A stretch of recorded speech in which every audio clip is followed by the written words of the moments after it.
Assalamualaikum students, I hope you're all doing fine. This is Zinia here and I welcome you all to another video from STEM International. आज जो है वो Geography Book 6 को हम continue करने जा रहे हैं एंड हम चैप्टर नंबर 3 पे आ चुके हैं. सो चैप्टर नंबर 3 को ऑफिशियली स्टार्ट करेंगे which is climatic regions of the world.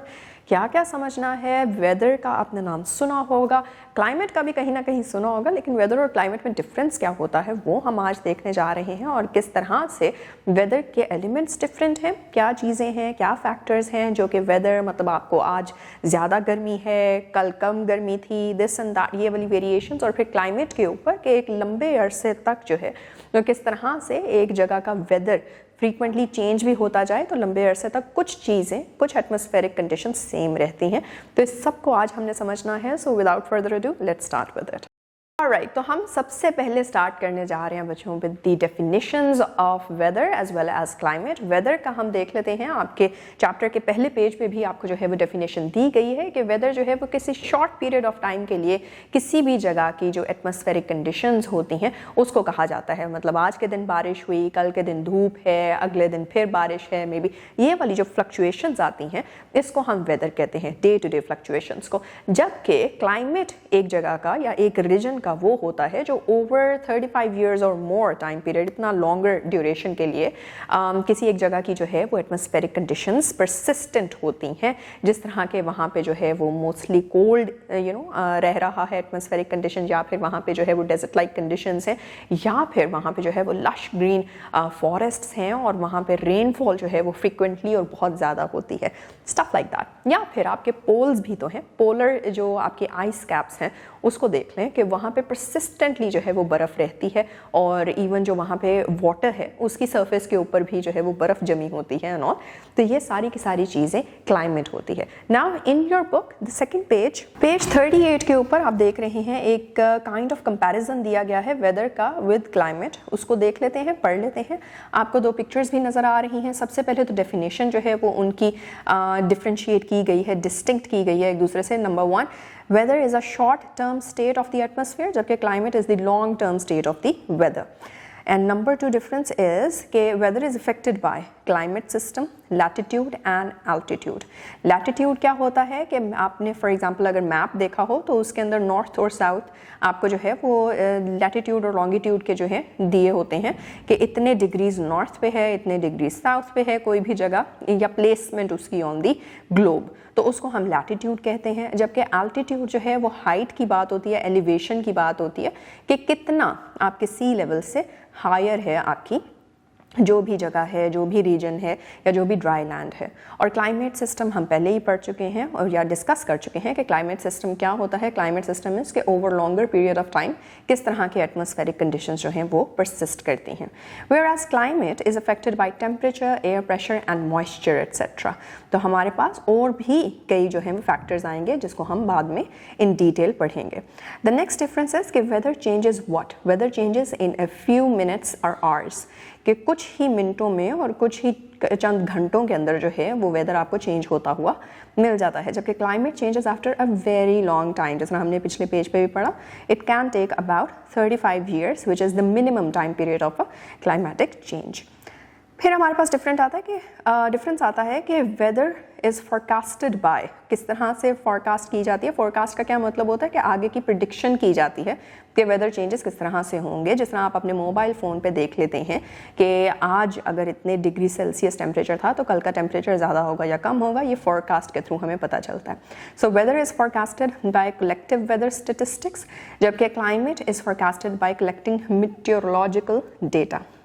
ये दो डिफरेंट चीज़ें हैं. वेदर के स्टेटिस्टिक्स हमें पता चल रहे होते हैं उसके पैटर्न से, ओवरऑल किस तरह से चेंजेस आए हैं पिछले दिनों में, तो अब किस तरह से आएंगे, या पिछले साल में किस तरह से चेंजेस आएंगे, तो अब किस तरह से आगे चेंजेस आने वाले हैं.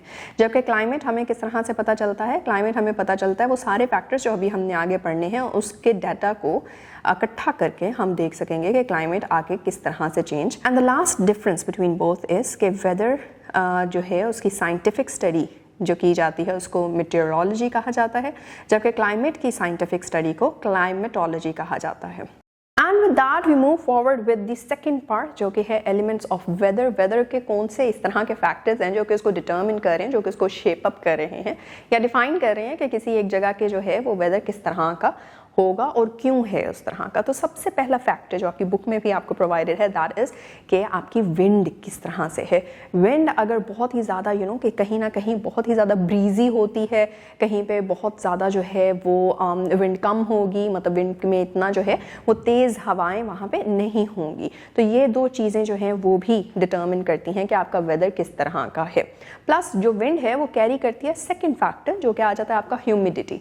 ह्यूमिडिटी क्या है कि लेवल ऑफ मॉइस्चर कितना है आपकी विंड में, और उस लेवल ऑफ मॉइस्चर पे डिपेंड करता है कि आपको जो है वो कभी कभार सफोकेशन फील होने लग जाती है। अगर ह्यूमिडिटी बहुत ज़्यादा है, एयर के अंदर मॉइस्चर कंटेंट बहुत ज़्यादा है, तो आपको सफोकेशन भी फील हो सकती है, क्योंकि उसके अंदर जो है वो फिर आप तक ऑक्सीजन सही तरह नहीं पहुंच रही होती, राइट। और दूसरी चीज़, अगर बहुत ही कम हो मॉइस्चर लेवल आपके हवा में, तो फिर आपको ड्राइनेस फील होती है, आपको डिहाइड्रेशन महसूस होती है ज़्यादा। और क्यों? वो क्योंकि आपके सरफेस से जो है वो पानी इवेपोरेट होता जा रहा होता है हवा में। और अगर तो विंडी ज़्यादा हो उस जगह का वेदर, तो फिर ऑफ कोर्स उसके ज़्यादा होने की वजह से भी ज़्यादा जल्दी मॉइस्चर जो है वो आपकी बॉडी से, आपकी स्किन से इवेपोरेट होता है, जिसकी वजह से डिहाइड्रेशन बढ़ती है, ड्राई पैचेस बन सकते हैं स्किन के ऊपर, फेस के ऊपर, वेयरएवर, राइट। और ये सारी चीज़ें जो हैं वो ह्यूमिडिटी लेवल और साथ ही साथ जो है आपका विंड इकट्ठे मिलके इस तरह से आपके वेदर को शेप कर रहे होते हैं। थर्ड फैक्टर पे आ जाते हैं। थर्ड फैक्टर है हमारा एयर प्रेशर। एयर प्रेशर जो है दैट इज़ बेसिकली हवा का वेट जो कि वो अर्थ की सरफेस के ऊपर डाल रही होती है, और वही प्रेशर हमें भी फील हो रहा होता है। लेकिन हमारी बॉडीज़ उस प्रेशर को बैलेंस आउट कर देती हैं। किस तरह से कि इंटरनल प्रेशर जो है वो इक्वल कर दिया जाता है एक्सटर्नल प्रेशर के, जिसकी वजह से हमें जो है वो दबाव महसूस नहीं होता हवा का अपनी बॉडीज़ के ऊपर। But still because it exist, तो उसका कोई तो दबाव है, और वो प्रेशर जो है वो अर्थ की सरफेस पे भी होता है और हम पे भी होता है। और प्रेशर दो तरह से होता है, हाई प्रेशर होगा या फिर लो प्रेशर होगा। इसके डिफरेंस से किस जगह पे लो प्रेशर अगर है फॉर एग्जांपल, तो उसके डिफरेंस से वहाँ पे क्लाउड्स की फॉर्मेशन होती है, प्रेसिपिटेशन जो है वो वहाँ पे ज़्यादा फ्रीक्वेंट होती है। जबकि अगर हाई हमारे पास जो है वो एयर प्रेशर आता है, तो उसके अंदर इतनी ज़्यादा क्लाउड फॉर्मेशन या प्रेसिपिटेशन नहीं हो पाती। So this is the whole difference, जिसकी वजह से वेदर जो है वो भी रेन और नॉट जो है वो बेसिकली यहाँ पे डिसाइड हो रहा होता है। And then we move on to our other factor. The next factor is clouds. Clouds किस तरह से हमारे वेदर को इफेक्ट कर रहे होते हैं। अगर बहुत ज़्यादा क्लाउडी होता है आपका वेदर, तो फिर उस दिन जो है वो धूप तेज़ आप तक नहीं पहुंचती, तो शेडो मिल जाता है, कवर मिल जाता है। लेकिन अगर क्लाउड्स बिल्कुल भी ना हो आपके आसमान पे, तो फिर जो है वो सूरज की किरणें जो हैं वो सीधी डायरेक्ट आप तक पहुंचती हैं और गर्मी भी ज़्यादा लगती है। और इसी तरह से क्लाउड्स की भी डिफरेंट स्टेट्स होती हैं। जिस तरह हम कहते हैं काले बादल आ रहे हैं, तो अगर तो काले बादल आ रहे हैं तो इट्स अ साइन के अब जो है वो बारिश होने वाली है। जबकि अगर बिल्कुल क्लियर ट्रांसपेरेंट से वाइट से करके आपके क्लाउड्स होंगे, तो फिर आपको पता है कि they do not really have water content in it, तो इसलिए जो है वो बारिश नहीं होनी, और जो आपका पूरा मौसम है उस दिन का वो बड़ा प्लेजेंट सा चलने वाला है। So this was the fourth factor. अगले फैक्टर पे चलते हैं। अगला फैक्टर है जनाब हमारा टेम्परेचर। और टेम्परेचर जो है वो हमने पहले भी मेंशन किया कि किस तरह से हम अपने फ़ोन्स पे भी जो है वो इसका डाटा देख सकते हैं, इसकी फॉरकास्ट भी देखते हैं कि आज अगर 37 डिग्री सेल्सियस था तो कल कितना ज़्यादा हो सकता है या कम हो सकता है, 16 डिग्री सेल्सियस तक भी जा सकता है और स्टफ लाइक दैट। तो इस तरह से जो चेंजेस होते हैं उससे डिपेंड्स कि हम कितना हॉट या कितना कोल्ड जो है वो महसूस करते हैं। उसकी वजह से हम अपने कपड़े भी चेंज कर लेते होते हैं, राइट। गर्मियों में लॉन्स पहनते हैं, गर्मियों में थोड़ा खुले खुले कपड़े पहनते हैं, ज़रा हल्के रंग ताकि गर्मी ना लगे। सर्दियों के अंदर डार्कर कलर्स होते हैं, मोटा जो है वो कपड़ा पहना जाता है एंड स्टफ। तो इस तरह से चेंजेस आ जाते हैं। मोर ओवर इसी टेम्परेचर चेंज की वजह से हमारी वेजिटेशन भी चेंज हो जाती है जगह जगह की। और इसके अलावा जो है वो ये कि सर्दी या गर्मी के जो डिफरेंस आता है उससे बाकी चीज़ें भी हमारी इफ़ेक्ट होती हैं, हमारा लाइफस्टाइल भी इफ़ेक्ट होता है, हमारी एक्टिविटीज़ भी इफ़ेक्ट हो जाती हैं। अगर तो बहुत गर्मी है बाहर तो आप खेलने नहीं निकले होंगे, राइट। अगर थोड़ा ब्रीजी सा मौसम है, थोड़ा अच्छा प्लेजेंट सा मौसम है, तो फिर बाहर खेलने के लिए जाया जा सकता है। बहुत ज़्यादा ठंड हो जाए तो भी बाहर नहीं निकला जाता। सो इस तरह से टेम्परेचर चेंजेस जो हैं वो भी आपके डे टू डे वेदर को डिटर्मिन कर रहे होते हैं, और आप साथ ही साथ आपकी एक्टिविटीज़ को भी। अगला फैक्टर जनाब हमारे पास आ जाता है सनशाइन। सनशाइन भी जो है वो हमने देखा किस तरह से लिंक्ड है विद फॉर एग्जांपल क्लाउड्स के साथ।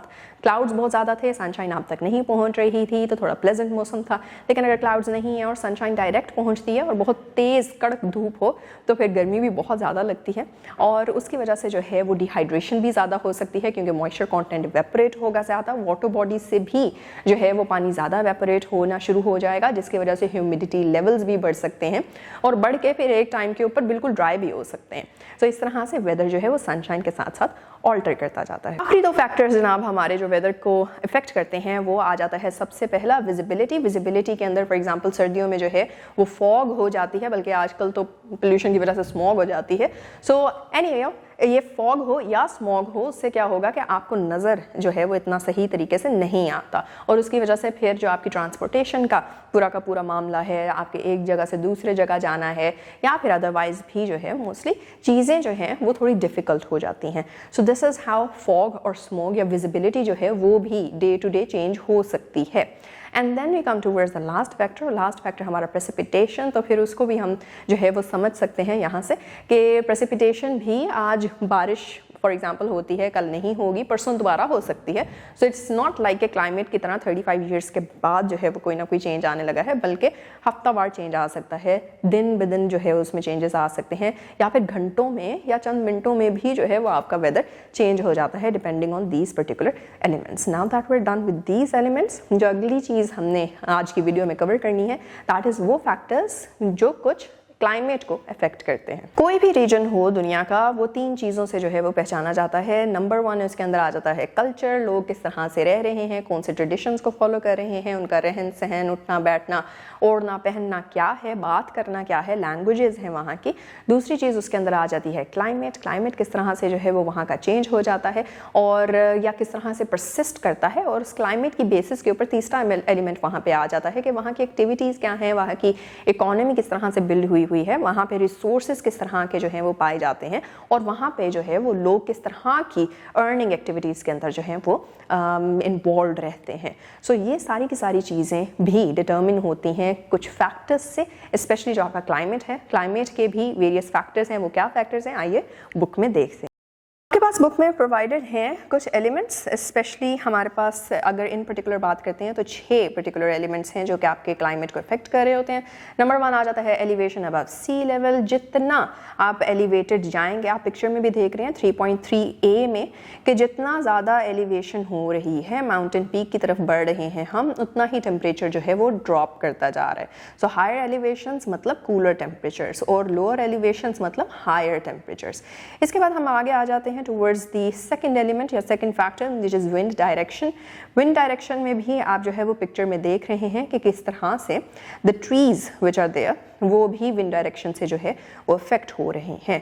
long term temperature और precipitation patterns जो हैं वो wind direction से influenced होती हैं क्योंकि wind जो है वो अपने साथ clouds को भी move करती है, राइट। तो clouds अगर तो आपके बिल्कुल ही plain हैं या उनके अंदर जो है वाटर कंटेंट कम है और विंड उनको खींच के ले आई है तो बारिश नहीं होगी, लेकिन अगर वही काले बादल थे, दैट इज़ वाटर कंटेंट उनमें बहुत ही ज़्यादा था, तो फिर वो अगर विंड ड्रैग करती हुई अपने साथ लेकर आ रही है जगह से जगह तो वहाँ पे जो है वो बारिश रहेगी। फिर कोल्डर रीजन्स के जो विंड्स आती हैं, जिस तरह हमने जब बात की थी माउंटेन रेंजेस की, तो हिमालयाज़ का हमने ये सिग्निफिकेंस भी देखा था कि जो साइबेरियन विंड्स आती हैं टूवर्ड्स पाकिस्तान, उसको ब्रेक कर देता है हिमालयन माउंटेन रेंज और उसकी वजह से जो है हमें बर्फीला जो है वो ओवरऑल क्लाइमेट नहीं सहना पड़ता। उसके बाद फिर हमारे पास क्या है कि जो वार्मर एरिया से विंड आएगी वो अपने साथ हायर टेम्परेचर साथ लेकर आएगी, तो आपको ये जो गर्म हवा चलती है गर्मियों के अंदर, दैट इज़ बेसिकली दैट, और सर्दियों में सर्द हवाएं चलती हैं तो दैट इज़ बेसिकली दैट। फिर उसके बाद हमारे पास तीसरा फैक्टर आ जाता है proximity to water bodies. Proximity to water bodies का क्या लेना देना है क्लाइमेट के साथ, वो ये है कि अगर तो लार्जर वाटर बॉडीज़ के आसपास आपकी जगह है या फिर लैंड रीजन उसके पास है, जिस तरह फॉर एग्जांपल आपके कराची है, जो आपके कोस्टल एरियाज़ स्पेशली बनते हैं, या फिर मकरान कोस्ट है तो वहाँ पे आपका गवादर है, बलूचिस्तान की पूरी बेल्ट है, वहाँ पे आप देखेंगे कि हायर हीट कैपेसिटी होती है पानी की। हायर हीट कैपेसिटी का क्या मतलब होता है कि पानी के पास बहुत ज़्यादा कैपेसिटी है कि वो हीट को एब्जॉर्ब कर ले। और जब वो हीट को बहुत ज़्यादा एब्जॉर्ब करता है तो ऑफ कोर्स गर्माइश उसमें बढ़ जाएगी। तो विंड्स जब अगर फॉर इंस्टेंस उस वाटर बॉडी से लेके आपकी तरफ आएंगी तो फिर वो सारी की सारी हीट को भी एब्जॉर्ब करती हुई आपकी तरफ ले आएंगी। देयरफॉर उधर का टेम्परेचर जो है वो हायर होगा। और साथ ही साथ क्योंकि वाटर है तो ह्यूमिडिटी लेवल्स भी राइज हो जाएंगे, तो वो सफोकेटिंग सा एक वहाँ पे जो है पूरा का पूरा आपका क्लाइमेट क्रिएट हो जाता है। जबकि अगर हम इनलैंड सिटीज़ की बात करते हैं, जिस तरह लाहौर है, अहमदाबाद है, नारोवाल है, सो एंड सो, तो यहाँ पे जो है वो आपकी टेम्परेचर की लोअर वेरिएशंस जो वेरिएशन है वो हायर होती है, जबकि जो आपके कोस्टल रीजन्स होते हैं वहाँ पे वेरिएशंस जो हैं वो लोअर होती हैं। और वहाँ पे एक ही तरह का जो है वो ह्यूमिड सा और गर्म सा जो है वो आपको वेदर और क्लाइमेट मिल जाता है। इसी तरह से आपकी वाटर बॉडीज़ जो हैं वो एक मॉडरेट टेम्परेचर फ्लक्चुएशंस में जो है बेसिकली अपना रोल अदा करती हैं।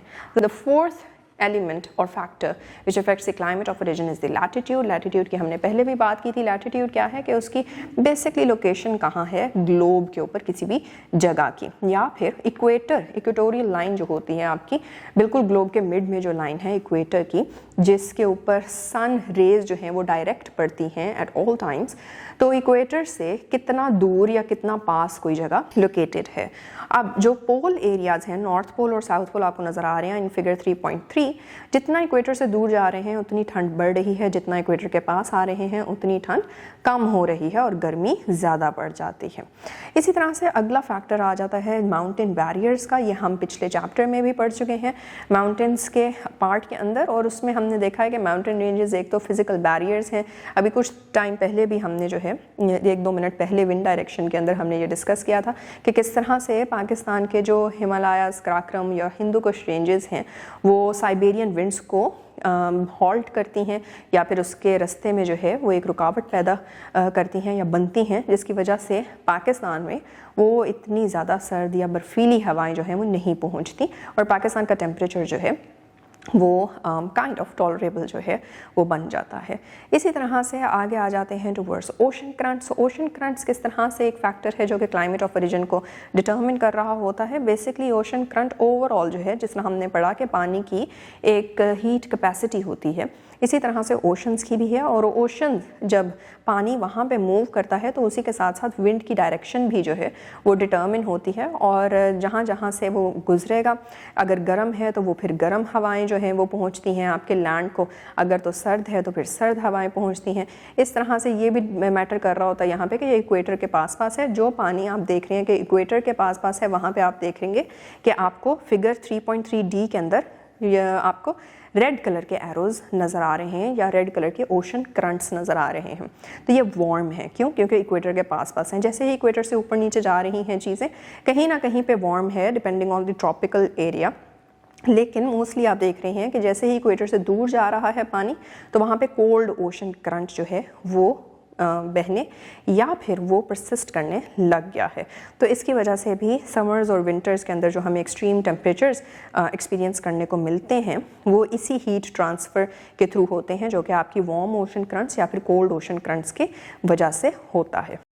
तो बच्चों हमने क्या सीखा? हमने सीखा कि किस तरह से वेदर जो है वो क्लाइमेट से डिफरेंट होता है। Weather for a short period of time जो एटमॉस्फेरिक कंडीशंस हैं, जबकि जो आपका क्लाइमेट है that is for a longer period of time, that is for example 35 years और मोर, राइट। और उसके अलावा हमने आज क्या सीखा है कि वो डिफरेंट एलिमेंट्स कौन से हैं जो कि वेदर को डिटर्मिन करते हैं किसी भी एक जगह के, किसी भी एक रीजन के, और ऐसे कौन से फैक्टर्स हैं जो कि दुनिया में क्लाइमेटिक जोन्स बना रहे हैं और उसको जो है वो डिटर्मिन करते हैं कि कहाँ पे जो है वो बर्फ़बारी होती रहेगी, कहाँ पे जो है वो बारिशें होती रहेंगी मोस्टली, या फिर कहाँ पे जो है वो डेजर्ट लाइक कंडीशंस रहेंगी। सो विद ऑल दैट इसको जो है वो रिवाइज करना है आपने, और फिर हम बढ़ेंगे टुवर्ड्स और नेक्स्ट वीडियो के अंदर next portion of this chapter. So till then take care, अल्लाह हाफिज़।